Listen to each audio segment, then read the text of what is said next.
Video interview log 096-1-A. Dr. Alinsky appears very calm, determined, and answers all questions slowly and deliberately. Interviewer. Where were you exactly during the time of the breach? Dr. Alinsky. On break, getting a cup of coffee. It was pure like I wasn't caught in the containment area. Interviewer. Describe your actions directly after the containment breach. Dr. Alinsky. I sent to Echo Romeo after SCP-096 and alerted Dr. Dan to the situation. We then set it upon ourselves to locate SCP-096-1 once the general direction of SCP-096 was determined. I sent Mobile Task Force TAU-1 ahead to evacuate civilian population centers in SCP-096's path, all according to containment protocol. End log. Video interview log 096-1B. Dr. Daniel sits patiently on the table. In front of him is what looks like to be a set of unmodified night vision goggles. Interviewer. For the record, where were you during the containment breach of SCP-096? Dr. Dan. In the data expunged mountain range, trying to find more information on SCP-096's origins. It was a quick research expedition, so I left Dr. Alinsky in charge of the containment. He is competent enough, if a bit eager, and has proved himself in the past. This is all confirmed by various related paperwork, so don't go thinking. It was all for the record, Doctor. Now, knowing that SCP-096 is immune to all known forms of damage while in an enraged state, why would you order the sniper attacks on the emergency response team? Dr. Dan. Why not? If there was a chance to slow down SCP-096 and give MTF-TAU-1 more time, then we had to try it. It put ER in no danger, and the choppers were in danger of being outrun anyway. Honestly, ER could do a little more ease to help or harm the situation. Interviewer. I see. Now, could you explain this? Interviewer motions to the goggles laying on the table. Dr. Dan. Ah, yes. This is Project Scramble, an eyepiece we assigned to ER and MTF-TAU-1, designed by Dr. Alinsky and myself specifically for SCP-096. It carries a small microprocessor, which consistently analyzes the viewing field for the facial features of SCP-096. Facial recognition software inside instantly identifies them, scrambling the image into an unrecognizable mess before the light reaches to the human eye. It's quite ingenious, really. Interviewer. And expensive? Dr. Dan. Very. Which is why it's a damn shame it didn't work. End log. Begin log. Auto transcript between MTF-TAU-1 and modified EG3 Sentry AWACS. Call sign. Big Brother. MTF-T1. On spreads in the air. Moving. Data expunged. At data expunged. Awaiting vector. Big Brother. Electronics online. Cruising altitude reached. Upload program scrambled to all camera systems. Cameras online. Big Brother's now watching. MTF-T1. What outbound vector is the target currently heading? Big Brother. Target is currently westbound, traveling on... Shit. Yeah, he's gone on the I-40. I think he just flipped a semi. Outbound vector is data expunged. Degrees by data expunged. Next town on this vector is data expunged. I'd say a couple 100 kilometers. Shit. MTF, we're suggesting Echo Romeo begin evacuating the I-40. I don't know how many cars this target has wrecked already. MTF-1. Hold on. That's a negative, Big Brother. ER is reporting that the target is outrunning her choppers. They can't get ahead of him, Big Brother. They get them to stop the motorists on the other lane. I don't know how many people seen this thing's face. End log. Begin log. Helm cam footage of element 4 of MTF-TAU-1 in the town of Data Expunged. Most of the town people are gathered in the square, all blindfolded. Helicopters sweep the town. Incident orders are overheard on the loudspeakers for both of them, from the helicopters to the personnel. MTF T-1. The target is entering proximity zone. All units activate scramble gear and begin crowd control procedures. All civilians are not to move from their spots or to remove their blindfolds. If you move or touch your blindfold, you will be shot. I repeat, all civilians orders are being drowned out by a loud shriek coming from the outside of the camera's view. Approximately 2 kilometers away, SCP-096 is seen to be coming over the crest of the hills.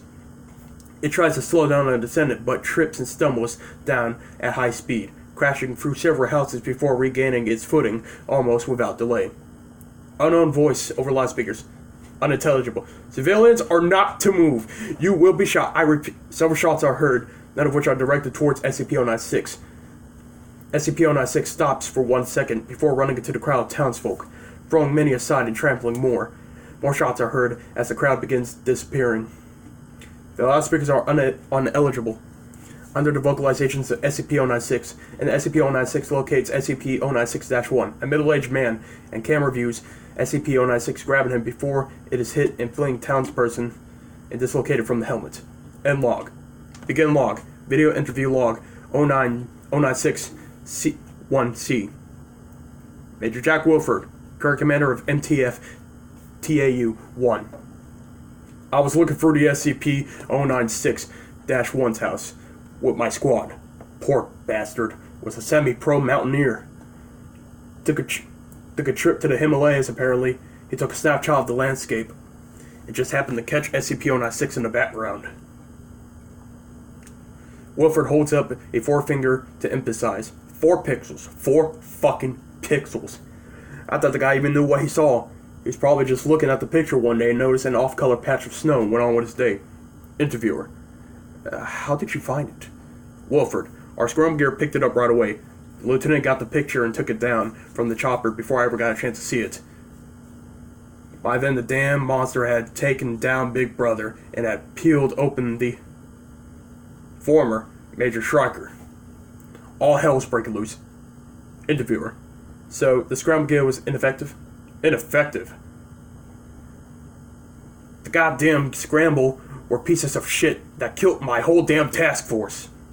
You know, there's only 3 people alive besides me, all because some retard egghead thought it was a state-of-the-art countermeasure for SCP-096's hostile reaction. Those bloody idiots could have just put a bag over the target's head and would have been done with it. No, they had these fucking state-of-the-fucking-art Scramble gear. End log. Begin log. Dr. Dan. What did that fucker call me? Dr. Dan pushes back from the table and begins standing up. I showed that goddamn son of a bitch what an egghead is after I bash his... Interviewer begins shouting and cursing. 2 guards into the room and push Dr. Dan back into his seat. Interviewer. Do we need to administer a sedative, Doctor? Dr. Dan takes a deep breath and smooths his coat. Dr. Dan. No. I apologize.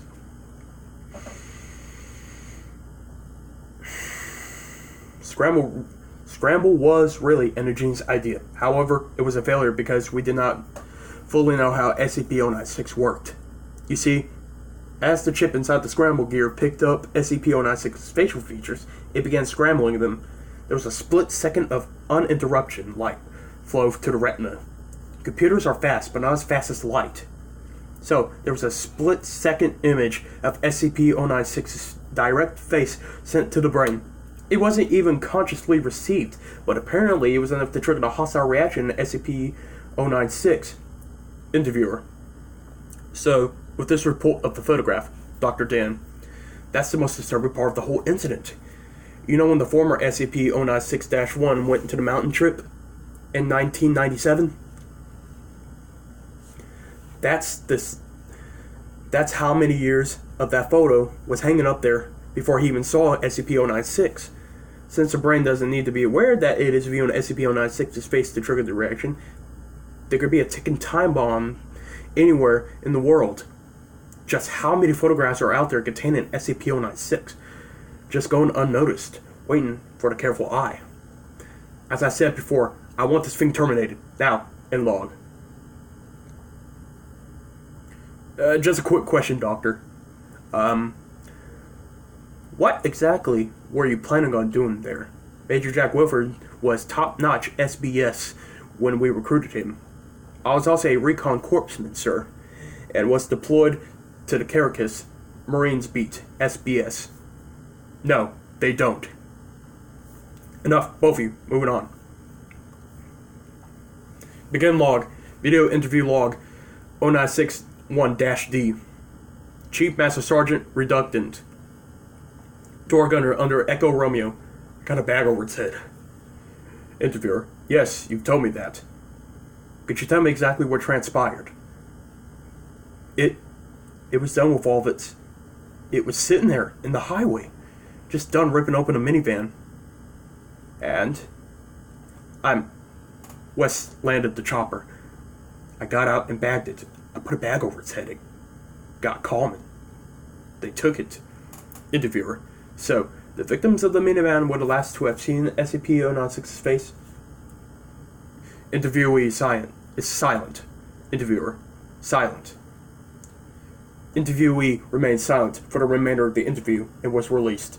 He was later found in his bunk room, having committed suicide via hanging with a makeshift rope and a half-crushed pacifier in his fist. End log. Video log 096-1D. Confiscated tape of news broadcasts, CNN. The image shows first responders surrounding the remains of a crashed plane over the shoulder of the field reporter. The plane, which seems to be in military origin, has no outward markers designated that it is part of the U.S. military.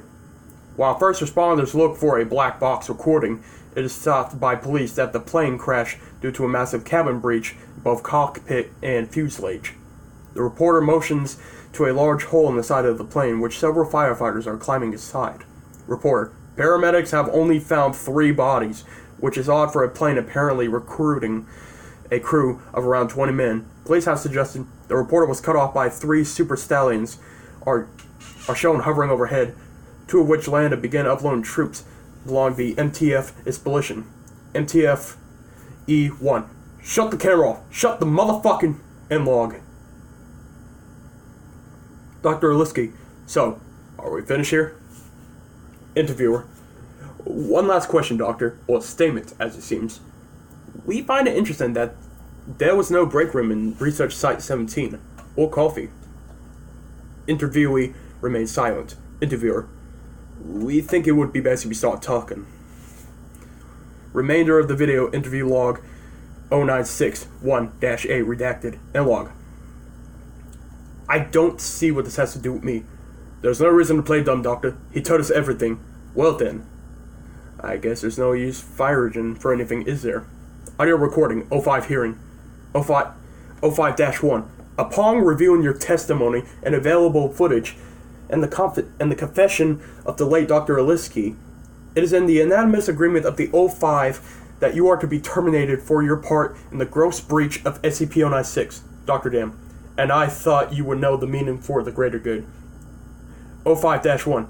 Do not try my patience, Doctor. Given the incident's scope and potential, the 05 have approved your request for the termination of SCP-096. Given the lack of personnel and understanding of SCP-096, the termination will be entrusted to you under heavy guard and the personal supervision of me. Your own termination will be scheduled at a later date. But due to the fact that you and the late Dr. Aliski caused the containment breach and caused the great amount of genocide brought onto that little hamlet, your rights have been revoked, which means when both of you will be put to death, your family will not receive any currency or help whatsoever from the Foundation. Not even a single penny. You motherfucker, you can't do this. We are and we will. You brought this upon yourself, Doctor. End log.